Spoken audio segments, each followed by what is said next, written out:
Hello everyone, welcome back to our channel.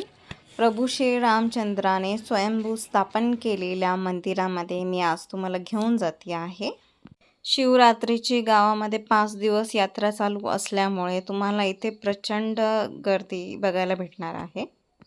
Shri Uttareshwar Mahadev मंदिर हे आपल्या हनुमंत पिंपरीमध्ये तालुका केज जिल्हा बीडमध्ये स्थापित आहे.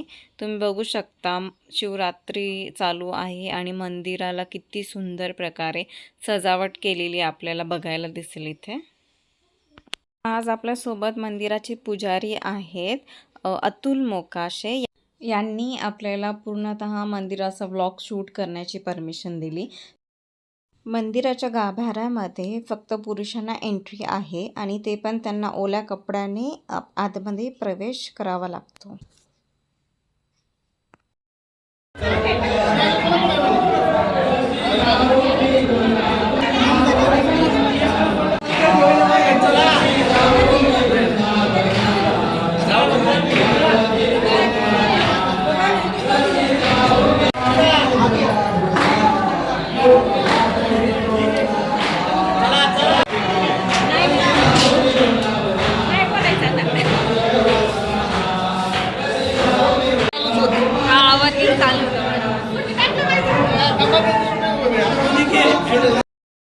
आज आपल्यासोबत या ट्रस्टचे पुजारी आहेत.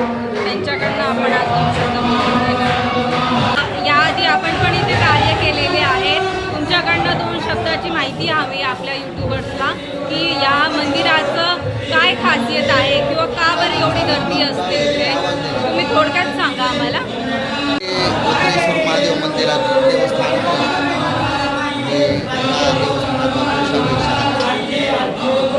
सर्वप्रथम आज महाशिवरात्रीचा दुसरा दिवस. हे मंदिर खूप प्राचीन आहे. या मंदिराचं वैशिष्ट्य असं की जटायू पक्षानं श्री प्रभू रामचंद्रानं जटायू पक्षाची उत्तरक्रिया ह्या ठिकाणी केलेली आहे. म्हणून ह्या मंदिराचं ह्या देवाचं नाव श्री उत्तरेश्वर असे त्या एक महान मूर्ती ह्या भगवंताची आहे. आणि हा महादेव प्राचीन आहे आणि पूर्ण आपण जर काही नवस वगैरे केला तर एकदम मनापासून नवस केला तर इच्छा पूर्ण करणारा महादेव आहे.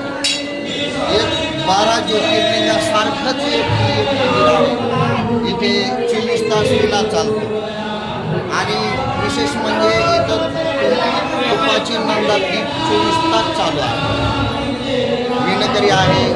इतर वार्षिक 365 दिवसामध्ये भरपूर सप्ताह होतात. पाडव्याचा सप्ताह आहे, श्रावण महिन्याचा 1 महिन्याचा पूर्ण सप्ताह आहे. तर तरी खूप आहे. असं सांगायसारखं तर भरपूर आहे अजून. तरी मी महाशिवरात्रीचा पूर्णकाळ असल्यामुळं आज तुम्हाला मी एवढंच सांगतो आणि थांबतो. जय महाराज, रामकृष्ण हरी. जय महाकाल. जय महाकाल. माझं नाव संजय गायकवाड. मंदिराची स्थापना ह्या ज्योतिर्लिंगाची स्थापना प्रभू रामचंद्राच्या हस्ते झालेली. जटायू पक्षाची उत्तरक्रिया इथे झालेली आहे. आणि ज्यावेळेस प्रभू रामचंद्र वनवासात होते हे दंडकारण्य होतं. आणि नाशिकहून सीतामातेचं हरण झाल्यानंतर येथून असेच ते या मार्गाने श्रीलंकेला जात असताना इथे जटायू पक्षाची उत्तरक्रिया झाली. आणि इथे जटायू पक्षाचा मृत्यू झाल्यानंतर ही पिंडीची स्थापना प्रभू रामचंद्राच्या हस्ते स्वतः झालेली आहे. हर हर महादेव. हर हर महादेव.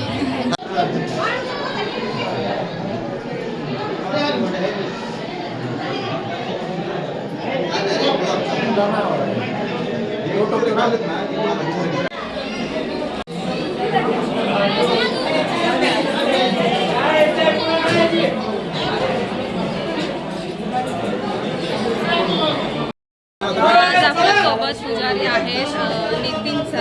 तर ते आपल्याला माहिती आहे की थोडक्यात ते आपल्याला सांगणार आहे. पुरातन देवस्थान काळात स्थापन केलेलं आहे आणि या लिंगात सर्वात श्रेष्ठ मानलेलं लिंग आहे.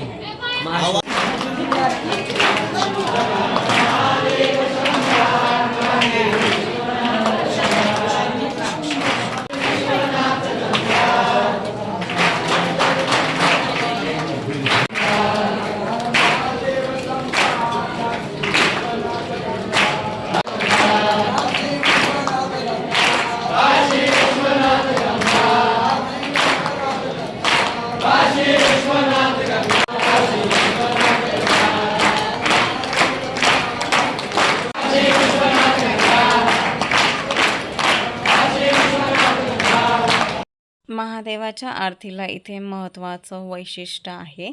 जेव्हा पण इथे आरती होते त्यावेळेस शिवलिंगाच्या समोरची जी घंटा आहे ती ऑटोमॅटिकली हालायला लागते आणि त्यातनं सुंदर आवाज असा बाहेर पडतो. श्री उत्तरेश्वर प्रसन्न. श्री उत्तरेश्वर महादेव मंदिर हे देवस्थान पुरातन व जागृत आहे. भगवान श्रीराम यांनी महादेवाचे स्वयंभू लिंग स्थापन केले. रामायणातील जटायू पक्षी यांची उत्तरक्रिया या ठिकाणी झाल्याने भगवान श्रीराम यांनी उत्तरेश्वर हे नाव देवस्थानास दिले. मंदिरातील तुपा, नंदादीप व विणा अखंड चालू आहे. मंदिराच्या गाभाऱ्यात सोहळ्याशिवाय प्रवेश नाही. भक्तांनी श्रद्धा ठेवून मनोकामना केली तर ती पूर्ण होतेच. याची प्रचिती बऱ्याच भाविक भक्तांना आलेली आहे. श्रावण महिना, महाशिवरात्री व प्रत्येक अमावस्या व सोमवार या दिवशी इथे मोठा उत्सव चालू असतो.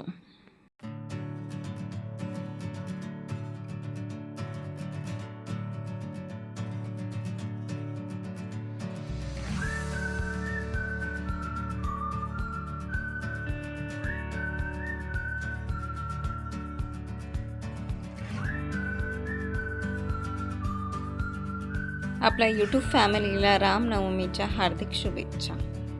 व्हिडिओ आवडला असेल तर व्हिडिओला नक्की तुम्ही लाईक करा, शेअर करा, सबस्क्राईब करा. भेटूया आपण लवकरच नवीन व्हिडिओमध्ये. तोपर्यंत सर्वांनी काळजी घ्या. Stay happy, stay healthy and keep smiling.